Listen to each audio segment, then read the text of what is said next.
Welcome in, everyone. Time for another UWF Football Show playoff edition. We got Coach Kaleb Nobles. Let's get a handshake in here. Congratulations on a big win to get things going.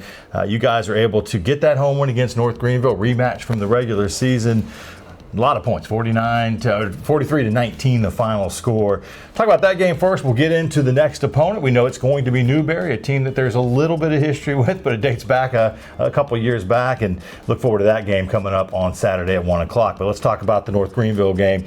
Really kind of a weird start to the game. No points through the first quarter. We had to wait to the second quarter to get something on the board.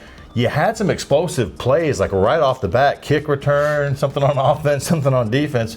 Penalties got you, though, early. It did, yeah. The officiating crew made sure they knew that we were there, and, some of them it made sense that they called and after watching, and some of them was like, yeah, all right, well, okay, let's keep playing. So we can't control that.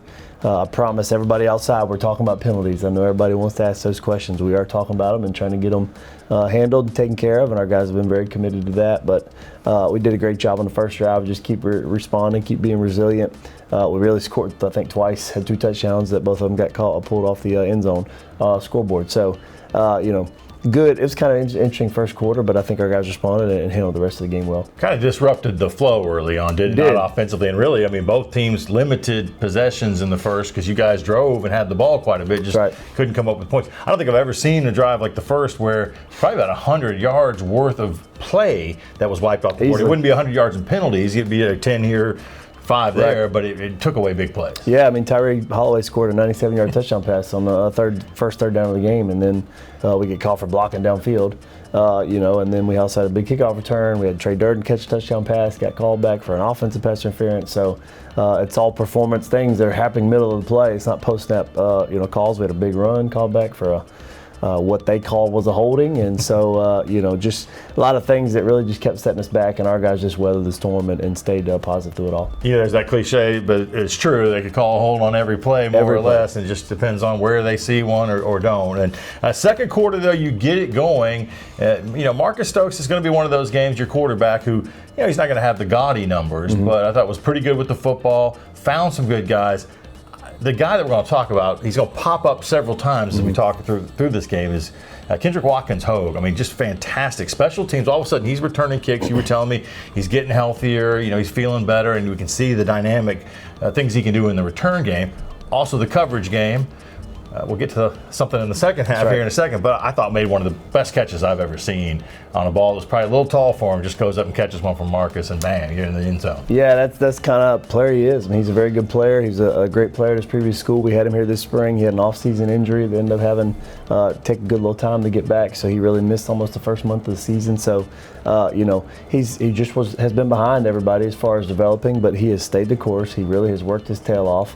Honestly, probably one of the most kids I'm proud of on the team for how he's handled this year, and he's done a great job of just taking what he's been given. He's phenomenal on special teams, does a great job on kickoff return, obviously really great job on punt coverage, and then obviously on kickoff, trying to go cover a bunch of kicks. But he's really blossoming as a wide receiver, the reason we brought him here, and he's going to be a great player for us on the stretch. When everybody's looking at Corey Scott or Tyree Holloway, I mean, you've got these other guys, and he's just one of many that all of a sudden just make a play out of nowhere. So that was big. You had a little bit different kicking philosophy coming into this one. Tyler Patterson's handed in the PATs. Brogan Wober's out. You were telling me Chase would get an opportunity on some field goals.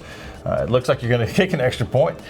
Penalty puts you at the 1, go for 2. Right, yeah, I mean, it's nothing because the kickers, we've done that all year. I mean, if we get a chance to ball gets half the distance down by the goal line, we're probably going to go for 2 just because it makes sense. So I like our offensive line. I trust them to go get 1.5 yards down there, and so really the opportunity was gifted to us, and we're going to take that chance. Yep, 8-0, and then you get another touchdown. It's 15-0. Offensive line, you mentioned playing well. I really thought, all of a sudden your running game, 3 of the last 4 weeks has run for more yards than pass, but just has been very strong in the ability to control that line of scrimmage. Yeah, and that's something that I talk about. I talk about with these guys. I don't say a lot of things outside the building, but I tell these guys a lot of time, and everybody knows that you're going to win football games on the line of scrimmage. And so you got to do a good job on offense line, defense line, trying to stop the run, plus move the line of scrimmage and be able to run the football. You want to be great in the playoffs. You cannot be one-dimensional. You got to be able to do both things. And we know the quarterback, Marcus Stokes, is a very good player, but T.J. Lane, Jay Sharp, Preston Godfrey, those guys, Jabari Murphy, doing a great job down the stretch. Let's give them handoffs and let them go make yardage with their legs. Big games from especially TJ and Jay. We'll get to some big plays from Jay in the second half. Up 15-0. You kind of know you're holding Dylan Ramirez and that North Greenville offense in check, but they get something going late in the half, and they get in the end zone, make it 15-7, and you know they're going to get the ball coming out of the locker room because they won the toss at the beginning of the game, and you had the ball first, and you guys go in the locker room, and these are the things that make and break big games sometimes, and come out with something a little bit different. Kind of walk us through how you decided to roll the dice a little bit. Yeah, well, it was something we talked about earlier in the week. Coach Ramsey kind of kept noticing a certain thing on their kickoff return team, and so we all were tasked. Everybody's tasked to watch certain things on special teams unit. And so Coach Baker up top was told to watch that certain thing and make sure they were still doing it. And so get a couple reps in there and kind of do what they're doing, and then coach it up at halftime, make sure our guys understand this, and then have it ready to go. And I thought it was a phenomenal kick by TP to go put it exactly where we needed to be, and then Kendrick Walking Hogue chasing the football, going to get it for a great onside recover. Tendencies become patterns, and patterns you can exploit a little bit, right? And that ends up being big because they're able to get some more points on the board, but keeping that 2-score lead really does take the pressure off your team, no doubt. Yeah, it did. And really, the first play after it, we threw incompletion, and I thought, there's no way we're not going to get points off this. We got to go get points. So we ran the football, and really set the tone on that drive. It was really a momentum shifter for us in our direction. That, like you said, it made it a two-score gap the rest of the game, which is very comfortable as an offensive play caller. Wasn't a ton of turnovers in the game. One for each team. So the play like that to come out and get that onside kick, that's a turnover, and that changes the momentum and gives you an extra possession. I thought second half, especially with that running game we referenced earlier, but inside the red zone, inside the 10, a place that sometimes this year we've had a little bit of an issue trying to punch it in from short distances. This game, 100%. For sure, yeah. Our guys did a good job of being committed to the run game, and the second half we ran 36 plays. 30 of them were run plays, 5 pass, and 1 victory. So I feel like that's how the football's intended to be played. And get a good quarterback, let him go throw the football. But if you can run the ball, man, you can control the line of scrimmage. You got a shot to win games like that. And our guys did a great job moving the football all the way up and down the field, in the run game. And the O-line certainly takes pride in that, as they should. I think Steve Sonia probably enjoyed that a lot. We were joking beforehand. I had a flight to Dallas after the game, and I was like, "You just run the ball, get me out of here," and you did. I was like, "Oh, we did it for you." This worked out. Ran the ball so much, really well. No doubt. Speaking of that run game, TJ Lane gets you off to a good start, and he's been so fantastic all year, leading rusher in the Gulf South Conference. Averaging what you want. Almost 5 yards a carry. Jay Sharp, though, showed you why it's a little bit of thunder and lightning with those two, although TJ can certainly stretch the field. But Jay had a 51-yarder that he ended up capping that drive. I thought he wasn't going to get the touchdown. That's one of those you always like, man, he needs to punch it in. He did. He had 138 yards on 10 carries, just looked outstanding. Yeah, that's kind of who he is. He's a spark plug. He's a fast guy that does a lot of really good things in the run game and trying to get in the ball in the pass game a little bit. He's a very good player. It's a great 1-2 punch combo, which we've talked about. I don't think you can go a long ways in the playoffs with just one guy. You put a lot of chips in the basket on one person. You're not usually going to make a long run like that. So that's why you see the good teams, they disperse the football down the stretch, and that's what we're trying to do, and make sure we have the best players available as the season goes on, and those guys have really been committed to that. And Marcus Stokes in the running game, I think 10 for 48, ran for 2 touchdowns. TJ ran a couple in from short. And really, when Marcus, no negative plays. The offensive line did a great job of keeping him upright on the passing downs. There weren't that many of them. But I thought ran it effectively, made the right reads in the RPO as well. He did, yeah. He made some good RPO throws. He made some good quick throws, like the option routes, things that we felt like were there. And then he ran the football very well. It made it an 11-on-11 game. And when you can do that and get a hat on a hat, and there's an extra guy sitting back there that's unblocked that you don't have to worry about, you really even the tackle box and get +1. So I thought that he's done a great job of that. Coach Baker's done a good job of kind of manufacturing some of this stuff, as the rest of our offensive staff.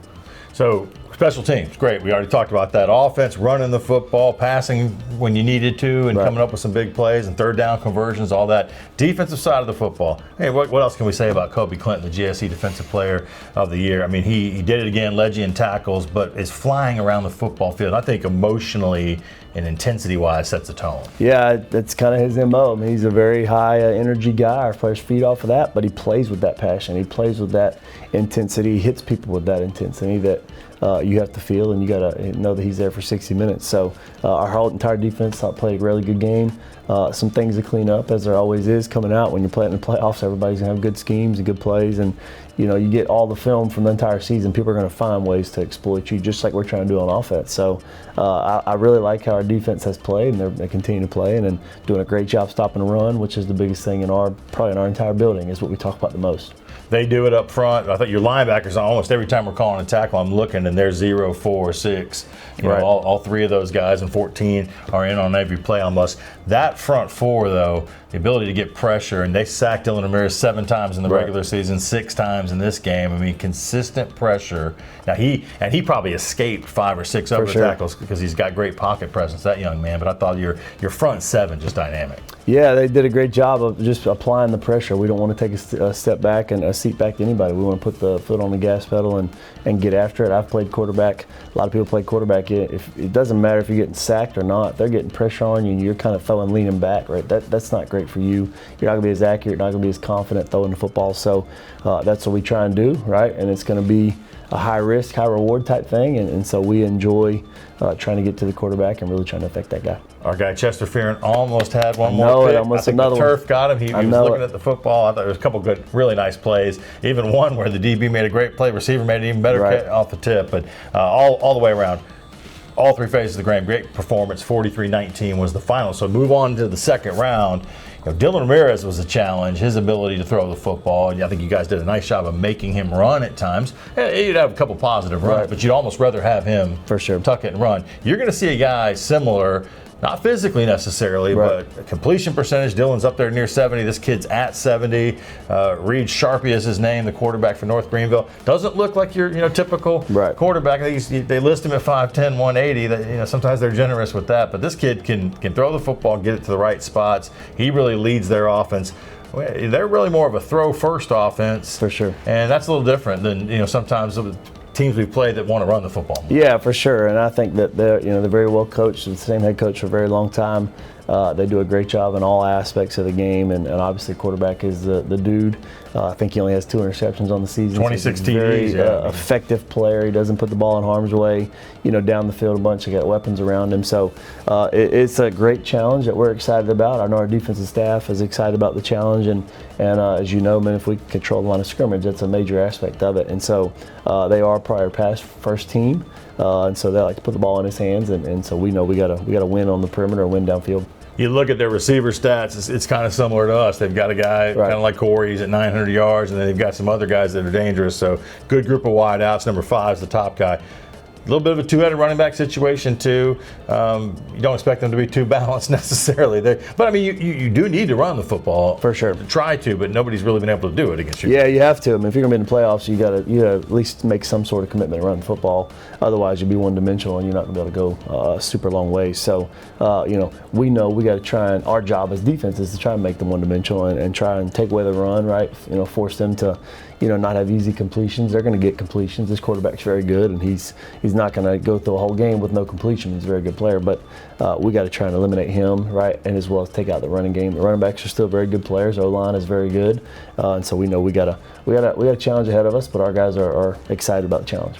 Defensively for Newberry, the Wolves, it looks like they, are a little bit better against the pass than the run. They give up about 170 yards on the ground. I mean, you kind of have to look at the conference they play in, the SAC, which we know that conference well. They've same record. They've won 10 games so far. They won their conference championship. What do they do defensively that you're going to look to? You have to know that they're good at this. Yeah, I think some of the numbers are a little bit misleading. They are good versus run. They do a good job of getting a lot of hats around there. They're very confident in their secondary. They're good players, all 4 of them back there. Corners are very good players. Got a couple veterans. Their Sam Backer, nickel guy, is a very good player, number 13. He's one of the faster guys we've seen all year. So it's a good team. A lot of zone coverage, and they're going to play man and not be afraid to send the house. And so we know we got to be prepared. And they'll do a lot of things on the defensive line that kind of have a flavor of each game. So we got to figure out what they're going to do versus us. That's always the first thing you want to see is how they're lined up, what are they playing, and then kind of go from there and figure out what your rest of your game plan is going to be. one meeting between these two schools. It was 2021 first round of the playoffs. I think you were gone. You were up at Clemson. Not here. This was the team that had won in 2019 and hadn't played in 20, and it was a shocker. It was an overtime game down at Blue Wahoo Stadium, and they came in, and I think a testament to you've got to play your best football for sure in the playoffs. You say it all the time. It's the biggest game. It's the next game, but now. Season's on the line. Everything's on the line. Yes. All chips in the table. It's win and go home. And a lot of people, talk about surviving events. We talk about thriving events. Yes. Right? You got to be the one to don't sit and wait and try and survive. You need to want to be the pushing the pressure and pushing the gas pedal. So I wasn't here for that game, but I've seen the film. I know, it's a good team, very well coached, same way they were that year. So we're excited about this challenge versus good team. One thing is there's replay now. There wasn't. That's right. I'll let you go back and look and see what happened in that game. Let me ask you about this, because this is Thanksgiving week, and you were telling me before we started we've never had a home playoff game right after Thanksgiving, so that'll be a big part. We definitely want everybody out. If you're back in town, students, come on. If you're thinking about, hey, I've had enough of mom and dad, come on. We'd like to get you here in the community, especially. What a great crowd last week. Again, the Saturday before Thanksgiving can be tricky, but I thought they showed up and they enjoyed a great football game. What do you guys do for Thanksgiving? I have a ton of people are asking me, what about the team? And I said this on a couple of other appearances I've made, like, these kids don't get to go home. That's right. They don't get to enjoy Thanksgiving with their family. They want to be here. This is where you want to be, but it's a little bit different, a different kind of week. How do you guys kind of roll Thanksgiving into a game prep? Yeah, I mean, I think, for us, we kind of keep a normal schedule as much as you can and don't really change too much. The school's off all week, so it's been able to, have the guys around and do a lot of football stuff. But, for us, it's try to keep the same prep. Don't change anything. Guys, a lot of people coming over to coaches' houses or to have Thanksgiving meals, things like that. And then some players are going home because they live local. Some players are going home, for the first couple of days or last couple of days a week. So everybody's kind of got their own plan and kind of what they're doing. And for us, it's football. That's all it is. We're very thankful to be practicing on Thanksgiving. Yes, only 16 teams doing that. So we're excited for the opportunity and looking forward to this challenge. Got to be careful with that food. I know they want to eat it, That's but right. you can't mess up the digestive train as we roll towards the weekend. So it'll be a 1 o'clock kick on Saturday. It is on ESPN Plus, all the games in the playoffs, so I need to have a subscription there to watch them, but we'll be on ESPN Pensacola Radio as well, doing the simulcast as always, and looking forward to a good turnout here. Newberry coming in, 12:50 on the radio for the pregame show, and then get right into it. I know you're looking forward to it because this time of year, it feels good, doesn't it? It does. Holiday season right around the corner. We have on podcast now with this show, and you can actually watch video of it on Spotify as well. They want to do more video, so lots of ways to enjoy the UWF football show. We'll hope to bring you another winning edition next week. Coach, good luck to you this week. Thank you. And as always, go Argos.